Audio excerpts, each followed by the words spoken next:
ये पाकिस्तान के खिलाफ लगाते हैं तो आतंकवाद आगे न बढ़ गया। हम चुनौतियों से टकरा रहे हैं। सर्जिकल स्ट्राइक और एयर स्ट्राइक करके नए भारत के सामर्थ्य का संदेश भी दे दिया है। तुम उठो, तिरंगा लहरा दो।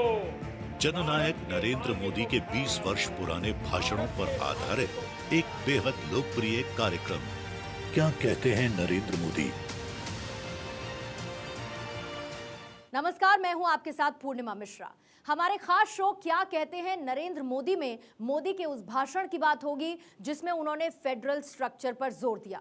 3 मार्च 2012 को मध्य प्रदेश के इंदौर में एक स्पीच के दौरान उन्होंने राज्य के विकास और व्यवस्थाओं की बात की। इसके साथ ही राज्यों के विशेषताओं को भी स्वीकार करने की बात की। इस देश की विशेषता, कच्छ हो गुवाहाटी, अपना देश अपनी माटी, ये सारे भाव अभिव्यक्त होते हैं। लेकिन आज जब हमारे देश के हालात की ओर देखें तो एक आवश्यक लगता है कि उस विषय पर बड़े गंभीरता से चिंतन होने की आवश्यकता है। इस देश के महापुरुषों ने हमें जो संविधान दिया, जिस संविधान की आत्मा हमारा फेडरल स्ट्रक्चर है, इस संघीय ढांचे को लेटर एंड स्पिरिट के रूप में आज सचमुच में स्वीकार किया जा रहा है या अपनी मनमर्जी से मोड़ा जा रहा है। इन सारे विषयों पर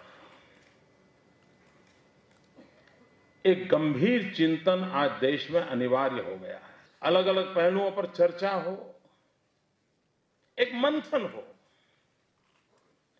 और जब मंथन होगा तो अमृत निकलेगा, ये मेरा भरोसा है।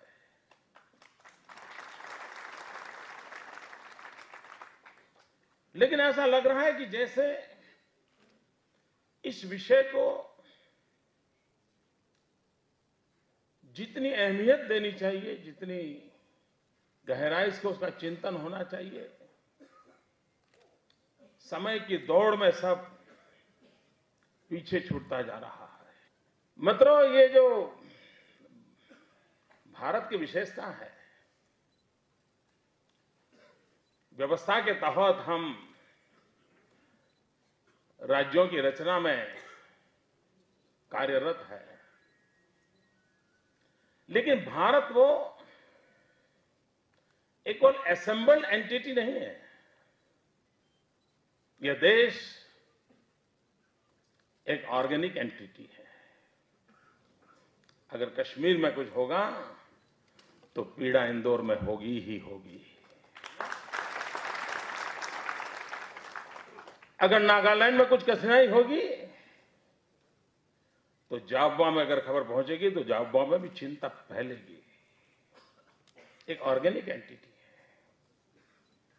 विकास के लिए व्यवस्थाएं विकसित की गई है, एक ढांचा बनाया गया है, और जब तक हम इस राष्ट्र के इस एकात्म भाव को नहीं जानते तब तक भारत की भक्ति का रास्ता क्या हो, भारत के विकास का रास्ता क्या हो, प्राथमिकताएं कौन सी हो, इसमें कभी कभी उलझने पैदा हो जाती है। जब अंग्रेज थे उस समय भी इन 1936 डॉक्यूमेंट्स अवेलेबल है, उस समय भी अंग्रेजों ने अपनी शासन व्यवस्था में भारत को फेडरल स्ट्रक्चर के रूप में स्वीकार किया था,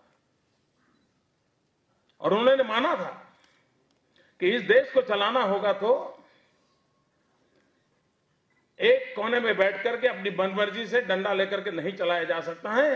ये विविधताओं से भरा हुआ देश है उसकी विविधताओं को स्वीकार करते हुए उसके अनुकूल व्यवस्थाएं विकसित करनी होगी। ये 1936 में अंग्रेज शासकों के दिमाग में स्वीकार किया गया था। अब जब भारत का संविधान बना तो इस मूलभूत बात को स्वीकार किया गया। इंदौर के लोगों को इतना तो अधिकार देना पड़ेगा ना भाई, तुम मेयर हो, तुम्हारी कॉर्पोरेशन है, इलेक्टेड बॉडी है, कहां पाइपलाइन डालनी है, क्या डालनी है, तुम अपना फैसला करो, तुम अपना रिसोर्स जुटाओ और करो। यही होना चाहिए ना। आपको जानकर के हैरानी होगी कि मैंने मेरे गुजरात में तय किया कि हम लोगों को किचन तक पाइपलाइन से टैप से गैस देंगे। अब बुरा काम तो है ही नहीं, वो गैस सिलेंडर मिलते नहीं है, परेशानियां होती है, वो सब जानते हैं। अब हमने रास्ता खोजा कि चलो भाई पाइपलाइन से किचन तक जैसे पानी मिलता है वैसे गैस मिले। अब मुझे पाइपलाइन डालनी थी और हमने करीब 2500 किलोमीटर पाइपलाइन नेटवर्क बनाने का प्लान बनाया, पैसे जुटा दिए। भारत सरकार ने मना कर दिया, नहीं लगा सकते हो। आप कल्पना कर सकते हो, भारत सरकार कहती है गैस की पाइपलाइन ये हमारे अधिकार क्षेत्र का विषय है। मोदी तुम समझते क्या हो? मेरा सुप्रीम कोर्ट में केस चल रहा है। सुप्रीम कोर्ट में मैं भारत सरकार से लड़ाई लड़ रहा हूं, भैया मुझे पाइपलाइन डालने की इजाजत दो। कितना अधिकारवाद! क्या देश ऐसे प्रगति कर सकता है क्या? अगर खुलापन नहीं होगा, जिसके अंदर सामर्थ्य है, उनको विकास का अवसर नहीं दिया जाएगा, तो ये देश मजबूत भी नहीं हो सकता। और 21वीं सदी का नेतृत्व करने का देश का सामर्थ्य इस प्रकार की गलत नीतियों के कारण धीरे धीरे धीरे हमारा सपना टूट जाएगा। अगर हम इन व्यवस्थाओं को विकसित न करें तो क्या होगा? मित्रों, हमारे देश में एक जमाना था, आज विश्व व्यापार का जमाना है। सामुद्रिक व्यापार विश्व व्यापार में अहमियत रखता है। हर देश खरीदार भी है और हर देश कुछ कुछ बेचता भी है, और पूरा विश्व एक प्रकार से कॉमर्स एंटिटी के साथ जुड़ा हुआ है। और कॉमर्स की एक्टिविटी अहम एक्टिविटी बन चुकी है। और अगर सामुद्रिक व्यापार मुख्य बनने वाला है तो आपके लिए पोर्ट सेक्टर का डेवलपमेंट बहुत अनिवार्य होता है। और जितना आप डिसेंट्रलाइज करोगे उतनी विकास की संभावना है। हिंदुस्तान के जितने ही मरीन स्टेट हैं, मैरीटाइम स्टेट जो हैं, उन सारे स्टेट्स को एक जमाना था बंदर यानी मुंबई का, चेन्नई का, कलकत्ता का, यही 3-4 बंदरों की बात होती थी। धीरे धीरे सामुद्रिक व्यापार बढ़ता गया, बंदरों का विकास होने लगा और गुजरात ने उसमें इनिशिएटिव लिया। हमने कई बंदर बनाए, 1600 किलोमीटर का समुद्र किनारा है, हिंदुस्तान का सबसे बड़ा समुद्र किनारा है। और हम मानते हैं कि गुजरात का समुद्र किनारा ये भारत की समृद्धि का प्रवेश द्वार बने। सिर्फ गुजरात की समृद्धि का नहीं, हिंदुस्तान की समृद्धि का प्रवेश द्वार बने, ये सपना लेकर के हम काम कर रहे हैं। भारत जैसे देश में हम राज्यों की अहमियत को नहीं स्वीकार करेंगे।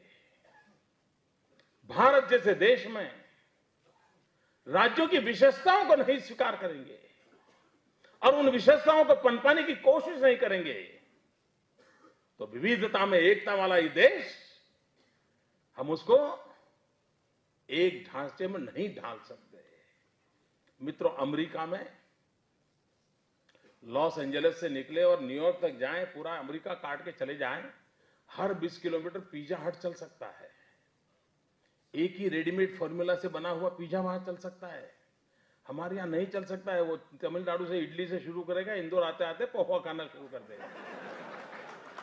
हर 20 किलोमीटर में नई भी वैरायटी वाला देश है भाई। आप उसको इस प्रकार के रेडीमेड चीजों में बांध नहीं सकते। यहां का खान पीन, यहां का पहरवेश एक अपनापन है, एक ऐसा गुलदस्ता है भारत मां का। 120 करोड़ फूल इसके अंदर खिल रहे हैं, पनप रहे हैं।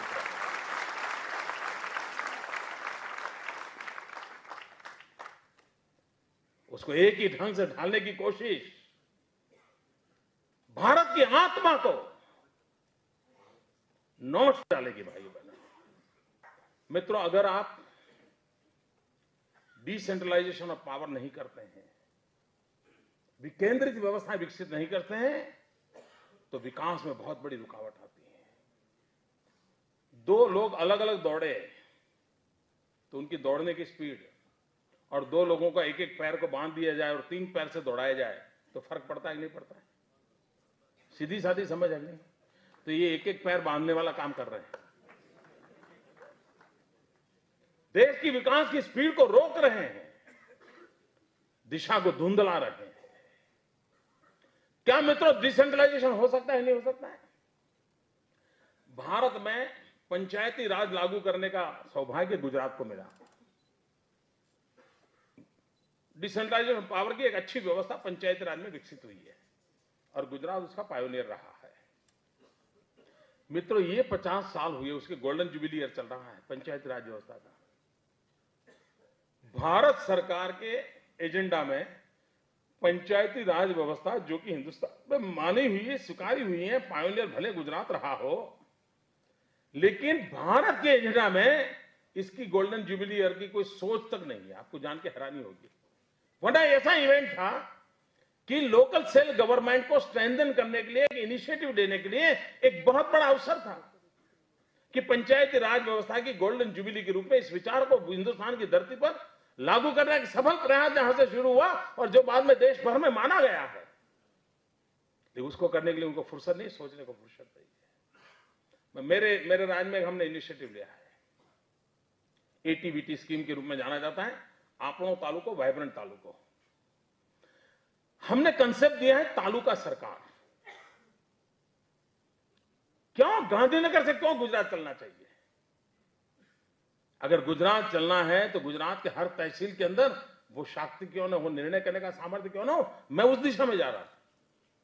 हम गांधीनगर के सारे अधिकार छोड़ करके नीचे देने की दिशा में एक लगातार कोशिश कर रहे हैं,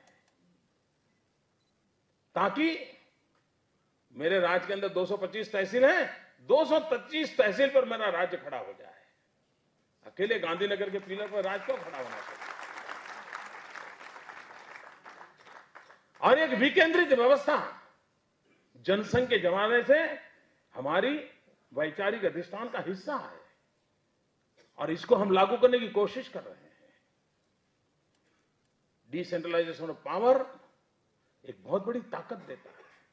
मित्रों, हमारे यहां इलेक्ट्रिसिटी कॉर्पोरेशन, कभी एक ही जीबी हमारे यहां चलता, गुजरात इलेक्ट्रिसिटी बोर्ड चलता था। आज हमने उसको 7 हिस्सों में बांट दिया, एरिया वाइज कर दिया। पहले मेरे यहाँ एक एग्रीकल्चर यूनिवर्सिटी, उसी को हमने 4 हिस्सों में बांट दिया, 4 यूनिवर्सिटियां बढ़ा दी। क्यों ना हम डिसेंट्रलाइज करें? सेंटर फॉर एक्सलेंसी क्यों क्रिएट ना करें? हम नई व्यवस्थाओं को विकसित क्यों ना करें? हम अगर इस प्रकार से नई व्यवस्थाओं को विकसित करते हैं तो हम देश के सपने को बहुत अच्छी तरह पूरा कर सकते हैं। भारत की एकता और अखंडता के लिए भारत के संघीय ढांचे के लेटर एंड स्पिरिट को बरकरार रखना ये समय की मांग है। आज वो जमाना नहीं है कि एक ही पार्टी की सब सरकारें चलती है। हर पार्टी कहीं ना कहीं सत्ता के साथ जुड़ी हुई है। अगर आप इन सब प्रकार के राजनीतिक विचारों को देश की एकता के लिए संभालना है तो आपके लिए संघीय ढांचे को बरकरार रखना ये समय की मांग है। The making of a prime minister. मुश्किलों का अंबार है, वही तो मेरे हौसलों की मीनार है। हिंदुस्तान में 2 प्रधान 2 निशान नहीं चलेंगे। अगर इतनी ताकत ये पाकिस्तान के खिलाफ लगा दे तो आतंकवाद आधा हो जाएगा। हम चुनौतियों से टकरा रहे हैं। सर्जिकल स्ट्राइक और एयर स्ट्राइक करके नए भारत के सामर्थ्य का संदेश भी दे दिया है। तुम उठो, तिरंगा लहरा दो। जननायक नरेंद्र मोदी के 20 वर्ष पुराने भाषणों पर आधारित एक बेहद लोकप्रिय कार्यक्रम क्या कहते हैं नरेंद्र मोदी